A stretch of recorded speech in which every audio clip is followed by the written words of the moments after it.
Hello and welcome to Breakfast Central Friday edition. It is the final day in the week. And it's not the final day in the month, by the way. So today is the 7th, if I'm right. Yes, of course. And we are going into the weekend knowing fully well that the Anambra elections will be on, the gubernatorial elections in Anambra State. But then again, hope you had a wonderful night. I'm saying good morning. My name is Joe Hansen. How will you know if they had a wonderful night? I'm hoping, and I believe. As long as you are, once you are alive, it's a good way to just know that, listen, just be thankful. Just be thankful. Okay. Thankful. Yeah. Anywho, yes, Joe has said it all. We're counting down to the Anambra elections. Over the course of the weekend, here at News Central, we'll be bringing you exceptional reporting, hour by hour, updating you regarding what the situation is in the Anambra elections. But you're welcome to Breakfast Central. We'll kickstart the elections here on the show, but that's not all that we're talking about. Very soon, after Wake Up Conversations, we'll share with you what our headlines and our top stories are today. I am Olive Emodi, and your comments are very welcome on YouTube. We're streaming live on YouTube. News Central Live is a channel. Drop your thoughts and your comments, and I'll be glad to pick them up. That's right. Well, let's start off first with a very interesting story. Still piggybacking from the issues between the United States and Nigeria, the purported invasion. Yesterday, the president finally spoke. Purported planned invasion, because they have not yet. Yeah, they say it's on the way.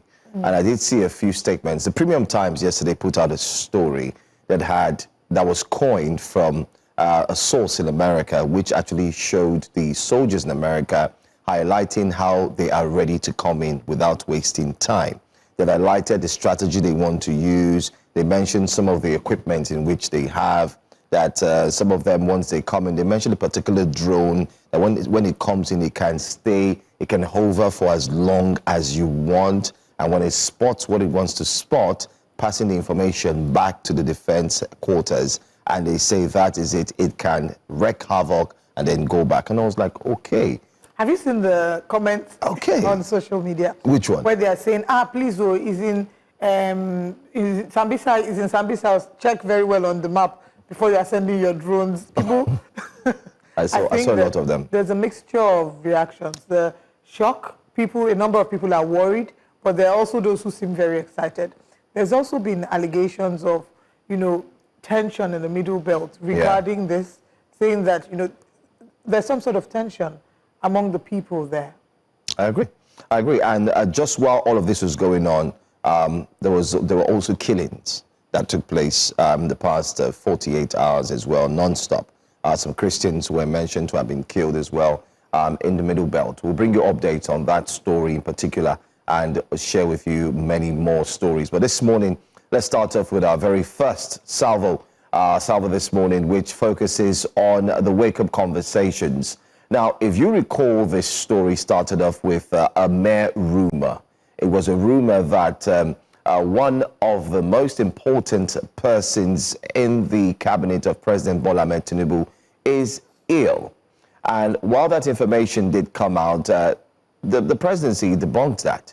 And information spreading around had it that Mr. Wale Edun was not feeling too well, hence why he would not be able to attend to official business and also attend some important events.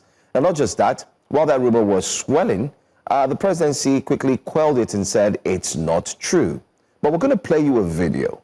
In this video, we'd like you to watch carefully, and then we'll come back and highlight some things that we think we should highlight, especially going into a time where Nigeria and Nigerians deserve to know what the truth is and where we're going to. So just take a look. To start by just thanking you, Your Excellency, and all the members of the Federal Executive Council for your tremendous support, encouragement, indeed prayers and kind wishes during my recent illness. I thank you very much. All right. There you have it. Highlighting key incidents. Now, while we're having this conversation is because remember that when this story did come out, there were also pushbacks from members in the same cabinet who had I said know that the most that I saw, and correct me if I'm wrong, was Bayo Onanuga putting out a video of Wale Edun in an art gallery. He said that was on the 15th of October. He said Finance Minister Wale Edun visits an art exhibition in the UK. He's in the country for an officially sanctioned few days of rest from the rigors of managing the Nigerian economy. So he never overtly said that Wale Edun, Wale Edun is fine. Maybe it was a covert way of pointing our hearts into our minds into the direction of him being fine. But I don't think he expressly said that. But the feedback, I mean, I'm glad he's fine in all of this. My own joy is that he's fine, he's well. And I think that sometimes I don't have a problem with him being fine. And I think it's his right to disclose if he's unwell, especially because he was not away for such a long time from the seat. It's such a sensitive time we're in now as a country. And for me, I feel like we're looking for everything to pick at the government. If he's unwell and doesn't want to tell us, it's okay. He's not the president of the country. He's a minister. He's a member of the president's cabinet, appointed by the president. We did not vote him in. He's answerable to the president, yes. Secondly, he has a responsibility to manage the economy. But can we say that in the period that he was away, there was a sharp, it had a terrible effect on the economy? I cannot say that, and I don't know that we can't say that. Secondly, was he away for such a long time? No. Nigeria should please allow people to be sick if they want to be sick and get well at their own time. So long as it's not fundamentally disrupting the way things flow, especially because, with illness, you can't detect when an illness will come and when it will go. We all just pray for long health and good health and long life. Can be sick anytime. Can wake up today feeling good, the next minute you're unwell. So, I know I've seen the reactions to Wale Edun's admission, but for me, I don't see anything wrong there. But Jude, what do you think?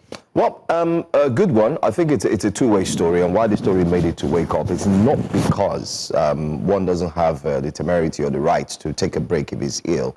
It's just the fact that the way stories slip out and the way it is handled was key for most persons.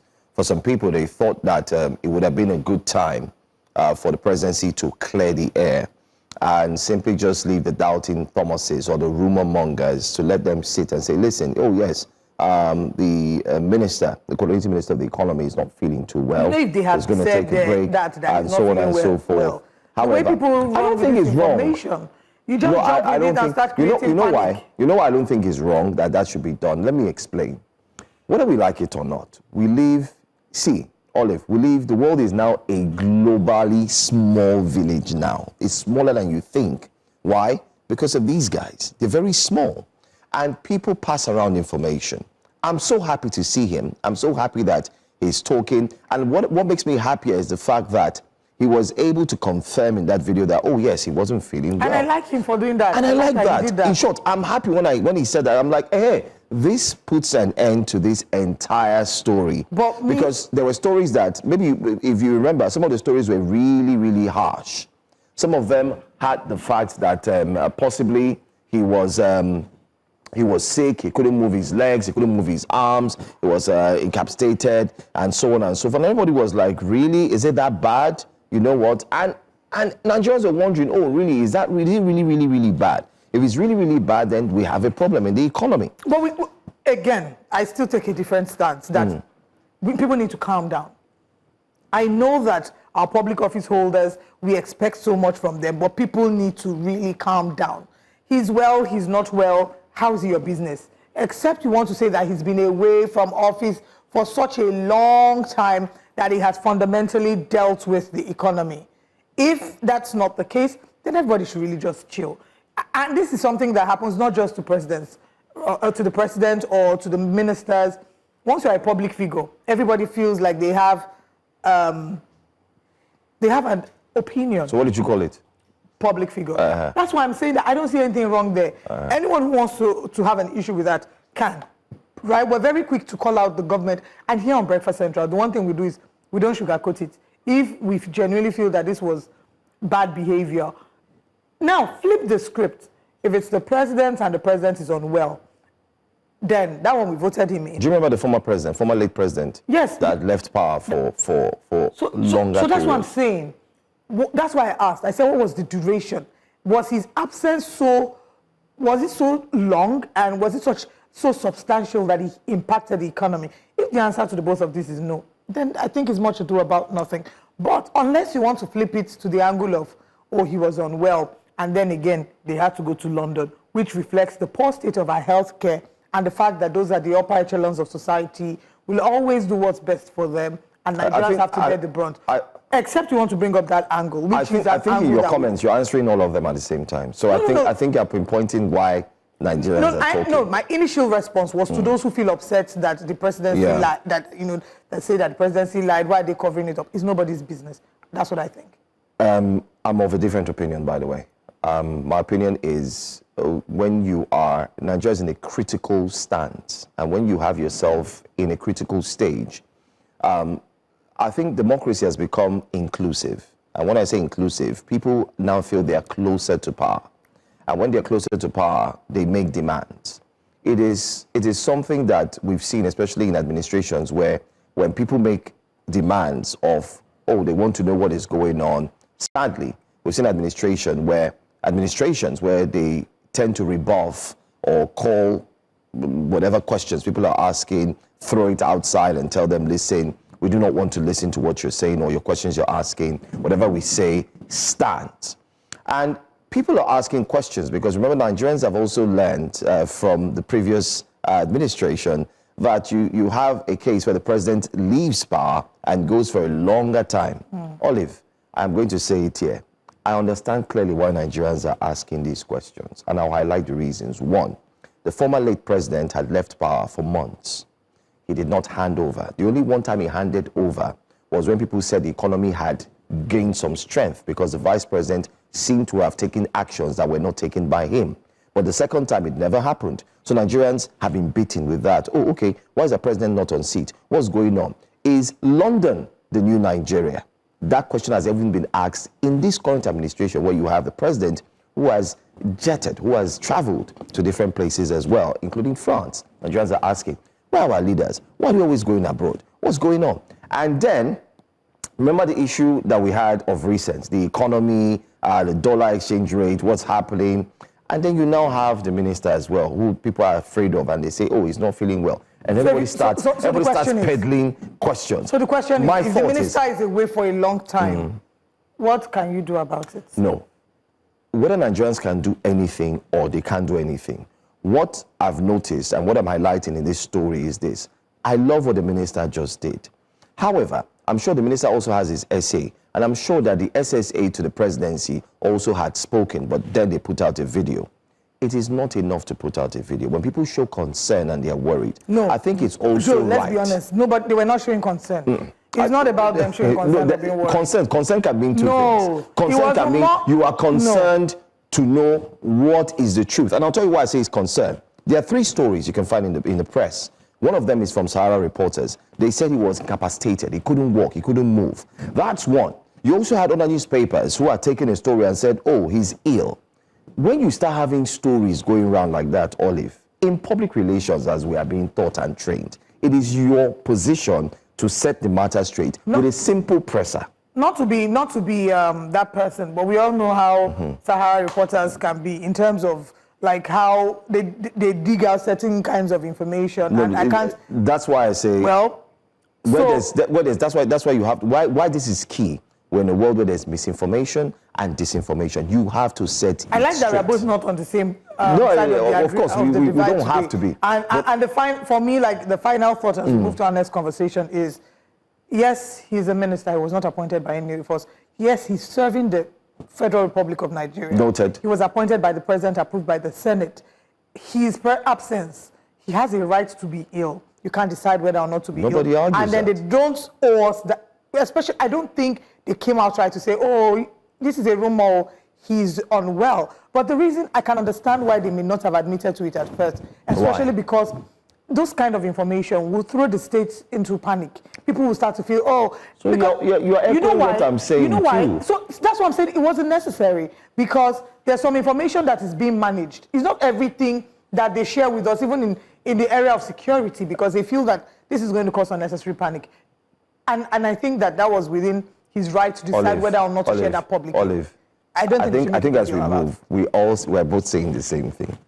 Whether they don't, and I don't want to believe that they don't owe us the right. I don't believe in that. So that's what I'm saying. We're not. I think government owes the people because it is democracy. I agree. Government by the people. I agree. Yes. But in a case where someone is ill and is taking a break, he has people that are working with him. We had. There isn't anything that has yesterday in America. Let's ask. Yesterday in America, while a member of the what's his name? I can't remember his designation, was talking to the press. Someone fell off. That one was very glaring. We've also had issues in other countries. Joe, that one was glaring. A minister was on talking stage and the minister collapsed. That's a different case, Joe. I agree. That one you have to explain because it was public. It is private. It's private to him. Anyway, but let's ask our viewers on YouTube. Let's know what you think. Do you think? And it's okay, to choose which side. Owes the people. That's not the question. What's the question is it that much of a big deal that they did not disclose that Wale Edun was unwell?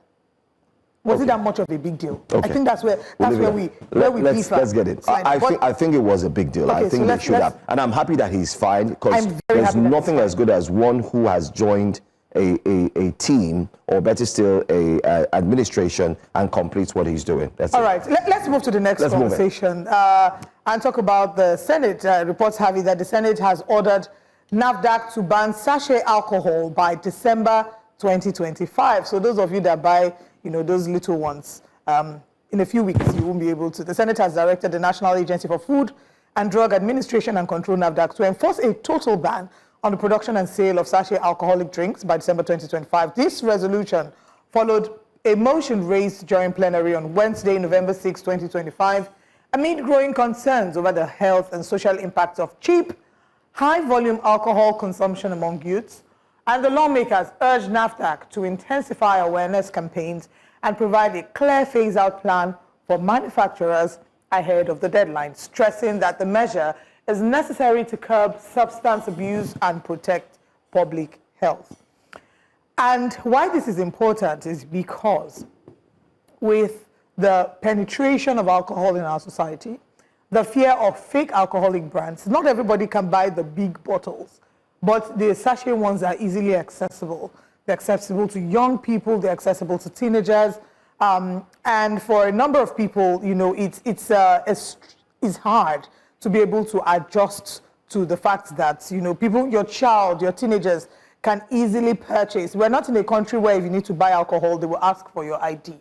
So I'm fully in support of whatever measure they need to implement to reduce this, because I would shudder to imagine.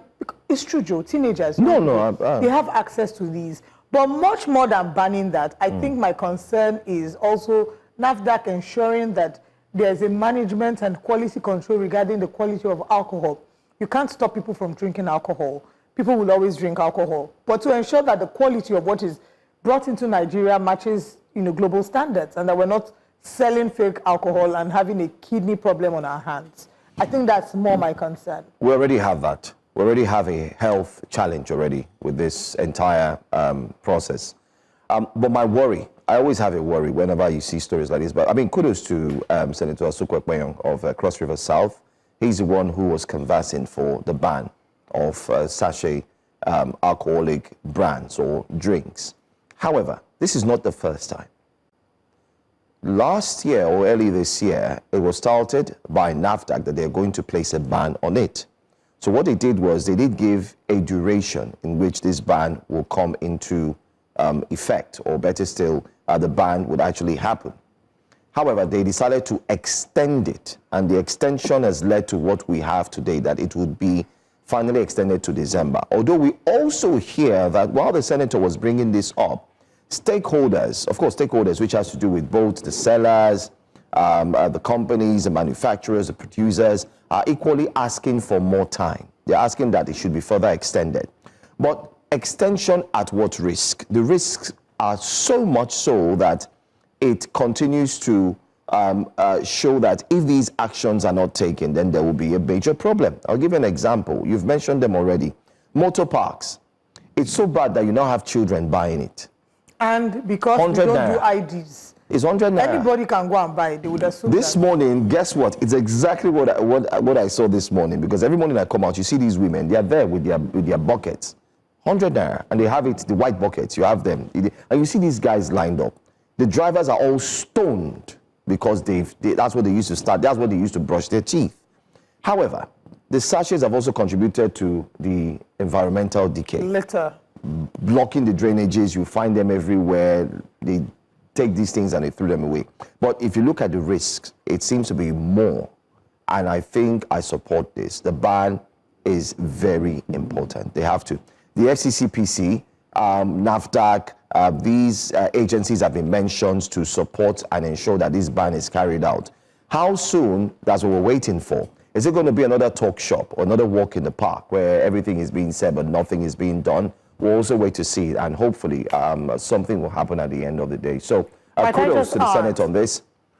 Might I just add that while we're talking about banning alcohol, banning sachet alcohol, again, we reinforce our operations, NAFDAC's operations, to ensure that original alcohol is what is being imported and that there isn't any, any fake alcoholic brand, because that affects our livers. But then again, I want to piggyback to the conversation we had yesterday about the people who have started to use chemical to ripen their food. NAFDAC has its work cut out for it. Those who are using, I was seeing people using Sniper, using detergents. You buy plantain and plantain no longer tastes like plantain. No. They say they use carbide to ripen the plantain.